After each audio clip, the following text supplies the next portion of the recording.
एक बार की बात है, जब एक ब्राह्मण का दाह संस्कार किया जा रहा था।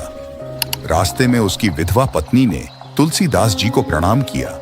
तुलसीदास जी ने उसे सौभाग्यवती कहकर संबोधित किया।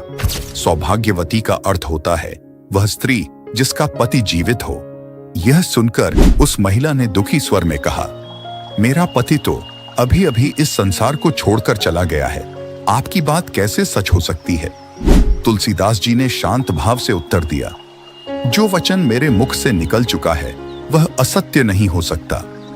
उन्होंने भगवान राम का स्मरण किया, उनका नाम लिया और फिर से एक चमत्कार हुआ।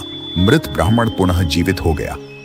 इस घटना की चर्चा दूर दूर तक फैल गई। जब मुगल सम्राट अकबर को इस चमत्कार के बारे में पता चला तो उसने तुलसीदास जी को अपने दरबार में बुलाया और उनसे कोई चमत्कार दिखाने को कहा।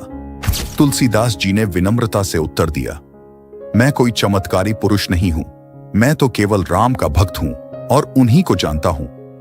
अकबर ने हंसते हुए कहा, अगर ऐसा है तो अपने राम को हमारे सामने प्रकट करो, हम भी उन्हें देखना चाहते हैं। तुलसीदास जी ने उत्तर दिया, भगवान श्री राम का दर्शन केवल सच्ची भक्ति और श्रद्धा से संभव है, किसी दबाव में नहीं।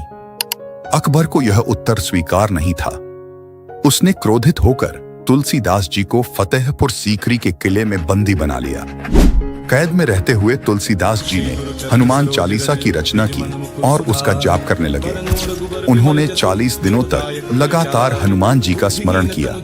40वें दिन अचानक शहर में हजारों बंदरों की एक विशाल सेना आ गई। उन बंदरों ने पूरे नगर में हाहाकार मचा दिया।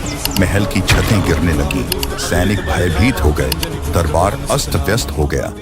अकबर घबरा गया। उसने अपने दरबार के हाफिज से इसका कारण पूछा। हाफिज ने कहा, यह चमत्कार तुलसीदास जी की भक्ति का परिणाम है। उनकी भक्ति ने हनुमान जी को प्रसन्न कर दिया है। यह सुनते ही अकबर को अपनी गलती का एहसास हुआ। उसने तुलसीदास जी से क्षमा मांगी और उन्हें तुरंत रिहा कर दिया। अकबर इतना प्रभावित हुआ कि उसने एक शाही फरमान जारी किया जिसमें आदेश दिया गया कि श्री राम और हनुमान जी के अनुयायियों को कोई भी परेशान नहीं करेगा। इस प्रकार तुलसीदास जी की भक्ति ने एक मुगल सम्राट को भी झुका दिया और उनकी भक्ति शक्ति का प्रमाण समूचे विश्व में फैल गया।